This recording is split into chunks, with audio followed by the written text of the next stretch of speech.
આપને હું નમસ્કાર કરું છું। તમે નિર્ગુણ છો, તમે ગુણ સ્વરૂપ છો, તમે સર્વના યાદી છો, તમે ભક્તોના દુઃખ દૂર કરી શકો છો।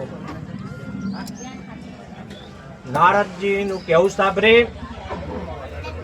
ભગવાન વિષ્ણુ કહે છે કે હે નારદ મુનિ, તમે શું હેતુ મનમાં રાખી મારી પાસે આવ્યા છો તે મને વિસ્તારપૂર્વક કહો।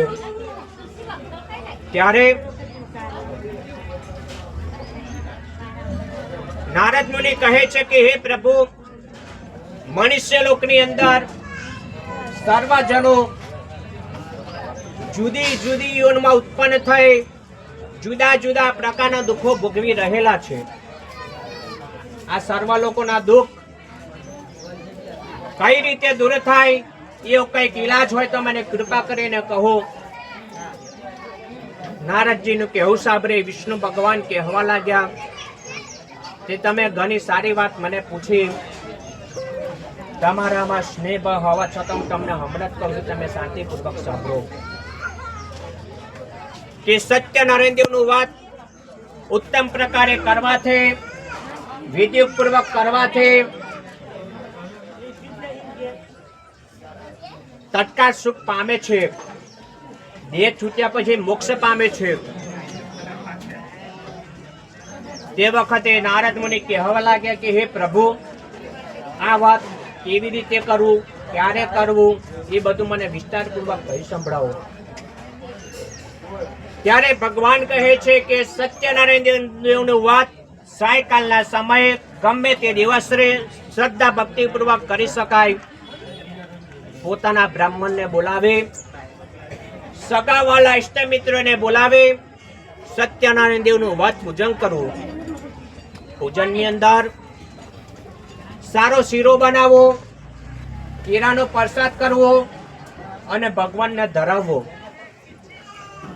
પૂજન કરનારે કદાચ ઘઉંનો લોટ ના મળે તો સોજી લઈ શકાય, ખાંડને બદલે ગોળ લઈ શકાય, પણ બધી વસ્તુ એક સરખી એટલે 5/4 કરી સારો શીરો બનાવી ભગવાનને ધરાવવો। ત્યાર પછી બ્રાહ્મણને દક્ષિણા આપવી, સગાવાલા ઇષ્ટ મિત્રો સાથે ભગવાનનો પ્રસાદ લેવો, ભગવાન સમક્ષ ભજન કીર્તન કરવા, તેમના ગુણગાન ગાવા, પછી પોતપોતાના ઘરે જવું। જો આવી રીતે આ પૃથ્વી પર સત્યનારાયણ દેવનું વ્રત પૂજન થવા માંડશે તો સર્વ લોકોની મનોકામના પૂર્ણ થશે। ઇતિષ્કંડે પુરાખંડે રેવાખંડે સત્યનારાયણ કથાનો પ્રથમ અધ્યાય સમાપ્ત। શ્રી સત્યનારાયણ દેવ કી જય, દ્વારકાધીશનો જય, કૃષ્ણ કનૈયા લાલ કી જય। ફૂલ ચોખા વધાયા ભગવાન ને આગળ વધાવો, અહીંયા વધાવો, વધો નહીં, ભગવાન જ છે। ખરે ફૂલ ચોખા પકડી રાખવાના, પ્રસાદ ઉપર કીડીઓ ચડવા મળી છે, ના હોય બંધ કરવું કરી દે।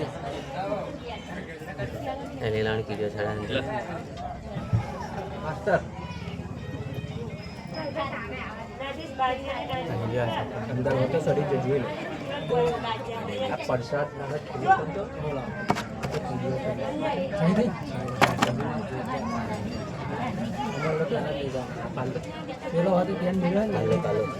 જોઈ લે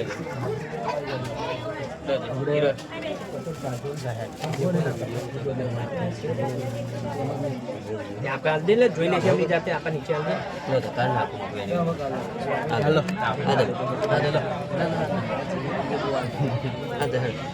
ફરી ફૂલ ચોખા પકડી રાખવાના। સુજી કહે છે બીજો ઇતિહાસ તમને કહી સંભળાવું। બીજા અધ્યાયની અંદર પૂર્વ રમણીય કાશી ક્ષેત્રમાં રહેનાર એક બ્રાહ્મણ અત્યંત દુઃખી હતો। દરરોજ ભૂખ અને તરસ વ્યાકુળ વ્યાકુળ થઈ કાશીપુરમાં ફરતો હતો। બ્રાહ્મણે જેમના બ્રાહ્મણ પ્રિય છે એવા શ્રી ભગવાને જોયા। ભગવાને વૃદ્ધ બ્રાહ્મણનું રૂપ લાવી દુઃખી બ્રાહ્મણને પૂછવા લાગ્યા કે હે વિપ્ર, તું બહુ દુઃખી જણાતો, ધરતી ઉપર વ્યાકુળ થઈ શા માટે તું ફર્યા કરે છે તે બધું ગાન તું મને કહે। ત્યારે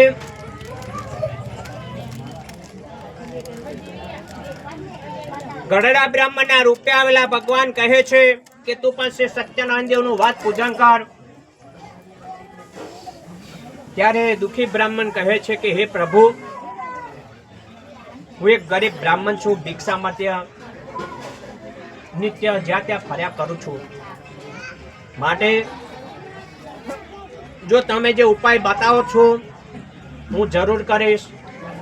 એવું વાતચીત કરી જે વૃદ્ધ બ્રાહ્મણના રૂપે આવેલા ભગવાન ત્યાંથી અત્યધ્યાન થઈ ગયા. ગરીબ બ્રાહ્મણ આખી રાત ઊંઘ પણ આવી નહીં. તેને મનની અંદર વિચાર કર્યો કે આવતીકાલે સવારે હું ભિક્ષા માટે ગામમાં જઈશ.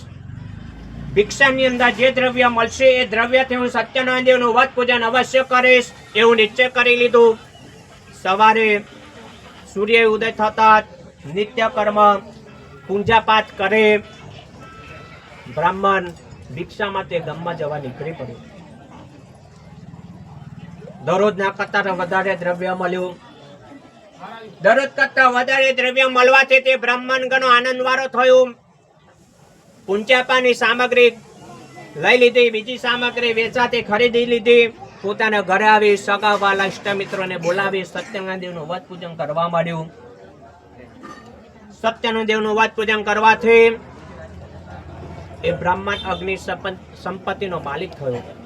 સુજી કહે છે હવે તમને શું કહું. ત્યારે